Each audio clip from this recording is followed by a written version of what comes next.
There is a bunch of stuff you should get done before a new season begins in Call of Dragons, so this video will give you all of those things. What should you be spending on your account?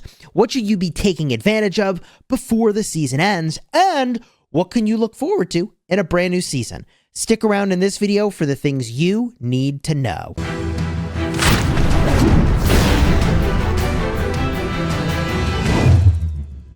Hello my friends and welcome back. I'm Chisgule Gaming and today's video is sponsored by the makers of Call of Dragons. And I'm definitely hyped about the new season of Call of Dragons that is imminent for me. It's on its way. And if you're wondering, when does my season even end? You can go into the Augur Stone in your city, you go to the season section, and make your way over to the season rewards. Here you can see that the season summary will complete on 6/18. That's when your rewards are locked in. And 6/23 is when my new season is going to begin. But you can see this for yourself on your own screen to see for your server, when is your new season going to begin. But there's actually a lot of things that you should do before the season ends. And I want to give you the most optimal way to go through and do all of those things and give you the list of those activities. And if you're wondering, hey, Chisgule, what are all the details for the season end? You can make your way over to the season overview section, scroll all the way down, and it'll tell you all the stuff that will reset. Most noticeably, you're going to lose your CP. That's your green action points, your CP command points. In addition, you're going to lose all your arcane dust. And there are a few other things as well that we've just got to talk about. So let's start with your CP items, because you should spend all of your CP items before your season ends. These are going to disappear. If I go into my items and I find where the CP items are hiding, I can show you right over here. I have 119 of these 100x CP recovery items. You should spend every single one of these before your season ends, because you can get value. Whether you are just smashing the Darklings because you can to get some speed ups and resource tokens, that's a win, or doing it during the Strongest Lord to get some points, you should definitely blast through your CP before the season ends, which brings me to an interesting point. Strongest Lord. While we're talking about Strongest Lord, I believe that this is going to be my last version of Strongest Lord coming up, and I am going to spend a bunch of things during this event. Why is that? Well, as you progress through a season, you get higher and higher quality mana stones as you make your way toward the center of the map. So at this point in the game, I've got access to the highest level of mana stones. Like, apparently there's a 10% training rune over here. Whoo! That's really good. When your new season starts, you're not going to have access to high-level runes anymore. They start all over at the low-level runes. So you really want to make sure that you take advantage of your high-level runes while you can. In my example, I think we're going to have a big fight in our new season. And I don't know for sure, but it's probably going to happen. So if we get into a big fight at the start of the new season and I need to train troops, I'd rather do it now with a 10% training buff and do this while there's a Strongest Lord event going, so that I take advantage of the maximum amount of buffs possible. In addition, not only do you have access to better runes now, you also, hopefully, if your season has gone well, have access to better behemoths and behemoth buffs. So for example, at the start of a new season, you might not have a training speed buff. I don't know if this is the training speed one. That would have been actually kind of amazing if I zoomed in on the training speed buff right away there. But you may not have, training speed at the start of the season from a behemoth like you do now. So if I wanted to show you that, I suppose I could go into Alliance and then behemoths. And then maybe overview. Yeah, that seems good. So one of these is giving me training speed, and I've got research speed and building speed. So I'm just mentioning all of this. Here's the 5% training speed, right? Because if you're going to do a bunch of training, you really should do it at the end of your current season rather than the start of the new one, and try to time it with Strongest Lord so that maybe you get a few extra tokens of a hero along the way.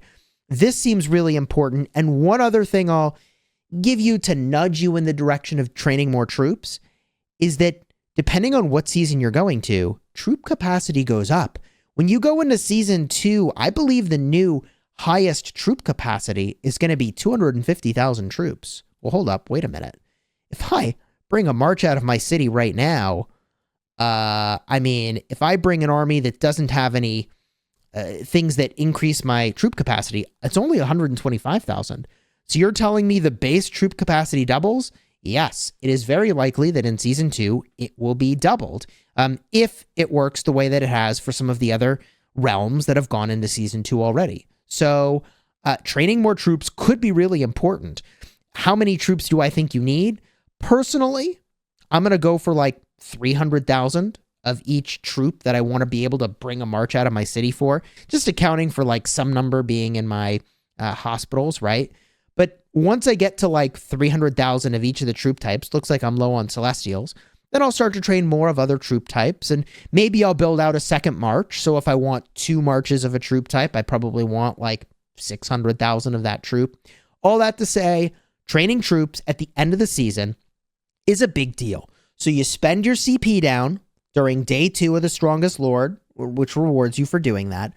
In day 1 of Strongest Lord, you train some troops because you have behemoth buffs and also mana stones. But what else do you do? Well, if there's any other discovery on the map that you haven't done, exploring things that would give you rewards, get all that done. The caves and the resources and the speed ups that are on the map, they're all going to disappear when your season ends. If you want them, go get them. Now, in addition to that, you should save up a small amount of Sweet Dew. I know this is like sort of a technical play, but in the new season, there will be new heroes that become available. And you're going to want to have some amount of this Sweet Dew to give to the hero so that when you take them to level 4 for your trust level, you get some free tokens of the new heroes. This is a pretty minor optimization, but something to keep in mind. If you've been spending your Sweet Dew throughout the season, which I know I did a lot of that in order to unlock emojis, you might be a little bit low. On the last couple days, you do want to save these up. It's not much, but a few extra tokens is kind of nice, right?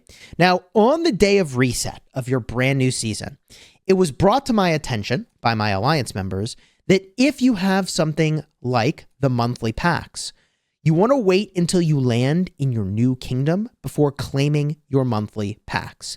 People tried a lot of things to sort of hack the CP recovery and recovery items. But one thing that was noticed is that you don't want to claim these before you enter into a new season, and then they disappear. So on the day that you're entering into a new season, wait to claim your monthly and your advanced pack if you bought these. In addition, just a couple other hacks that don't work that people have tried. One thing they did is they popped all their CP tokens, okay, but didn't spend the CP. And they were hoping that it would carry over into the new season. But what I've been told is that that didn't work. Instead, you just get a full CP bar when you start the new season and enter into the map. So all that to say, any sort of hacks or hijinks you thought you could do with your CP, I don't think it will work. In addition, you'll get end of season rewards, and those become available to you at the start of your next season. And there's a bunch of different things that you'll be offered there. The best thing that you can pick up is the 10 legendary tokens. The amount of that you'll be able to get and the amount of rewards you'll be able to get is going to depend on your end of season rewards and what alliance you're in. I can make my way back over here to the season rewards section. I covered this way in depth in my other video, so I'll try not to be duplicative. But if you get any of these roles, actually, Enduring, Conqueror, or Anointed, you'll have access to a bunch of different rewards, and you get a currency for that. The better alliance that you're in with the better behemoths, the more currency you'll potentially get. Plus, what you did over the course of the season, I believe, influences the amount of currency that you get. But the best things to go and pick up are legendary tokens and also CP. Because once you're in the new season, you pick up that CP and it gives you a big head start on experience on your heroes, and it's a big deal. Now, while we're talking about heroes, something to keep in mind for your season 2 is that heroes go all the way up to 5 and 6 stars. And I think a big mistake that people are now realizing is a bit of an error is to rush 1 or 2 heroes to 6 stars. Why would that be an error? Well, if you're not going to rally anything, and most people aren't, you get fewer stars spent for the 5-star reward than the amount of stars that it takes to go from 5 to 6 stars. What I'm trying to say is you could take a bunch of heroes to 5 stars instead of bringing one hero all the way to 6 stars.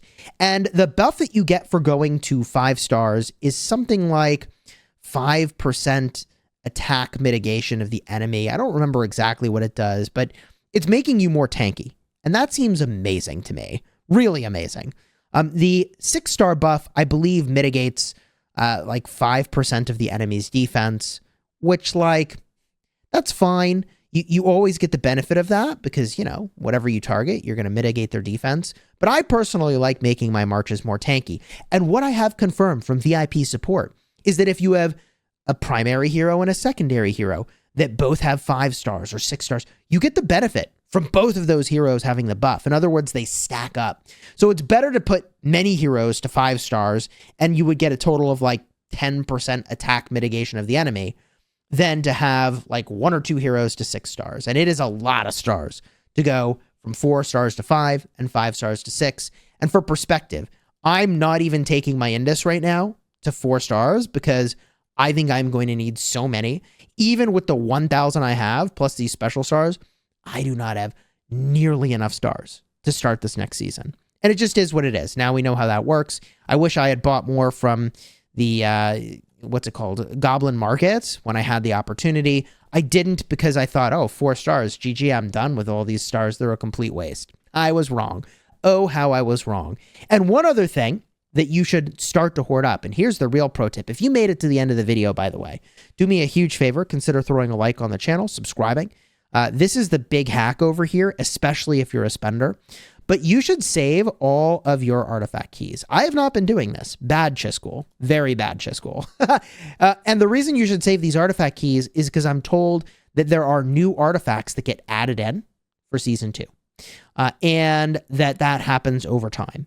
So if that is true, you really want to save your artifact keys. And I promised you a big hack. Well, here's the hack. If you wanted to accumulate a lot of these artifact keys and you were spending in the game, one thing you can do is you can take an artifact to level 30 and you will get a pop-up bundle. So if you wanted to buy some of these pop-up bundles, you can take a legendary to level 30 and that has a bundle. Let me show you here. At the end of the season, of course, I've got a ton of this arcane dust that I don't need anymore. There's nothing I'm doing with it. So we crank this up, okay? We take this to level 30. Boom. And I get a pop-up bundle. Here it is. Aha. Magnificent treasure. 5 keys for $5. Well, wait a minute. You can buy keys all the time, Chisgule. Well, let's compare real quick. We scroll over here. Hold up. Hold up. This is 3 keys for $5. Well, wait a minute. Well, wait a minute. That's a pretty good deal. 5 keys, $5. All right. You have my attention. You can do the same thing, by the way, with an epic artifact. So if you have an epic artifact right over here, I go to the details on this bad boy. I got plenty of arcane dust at the end of the season. I don't need it anymore. I want to buy these bundles, which are slightly better value than what you could get from the store all the time. Okay, sweet. Boom. What do I get? Another bundle. 3 keys, $3. Now look, I will point out that the other bundle had resources, and there's value to resources, okay? And this is giving you gem tokens. Here for $3, you get 700 gems. Over here, it's $5 for 1,300 gems. And over here, it's $5 for 1,250 gems. I mean, look, there is definitely value to buying this bundle at the start of a new season because it's got arcane dust in it. And the arcane dust can help you level up your artifacts in your new season. At the end of your season, all of this dust is going to go away. So are these bundles really crazy value? I think that's pretty debatable. But if you wanted to rush some artifact keys, which I will probably do, in order to have them for the start of the next season, where theoretically they may add some new stuff in there, that is something you could also consider in order to have more artifact keys at the ready and to buy them at a slightly favorable price compared to buying them from your regular bundles. If you got value from this video, do me a huge favor, throw a like on here and consider subscribing. Obviously, you should be doing a lot of resource gathering and also logging in every 4 hours or so to claim your resources from your resource production buildings. I'm not doing a great job of that at this exact moment. I got to get my gatherers out. But first, I'll spend my green stuff, my CP, and you should be doing that all the time too. If you're looking for more information about what happens at the end of a season, as I talked about earlier in the video, I'll have a card in the end screen for the rewards and things that take place at the end of the season. And if you want to see some of the new events that are going to show up in Season 2, along with the new heroes, card will be in the end screen for that video as well.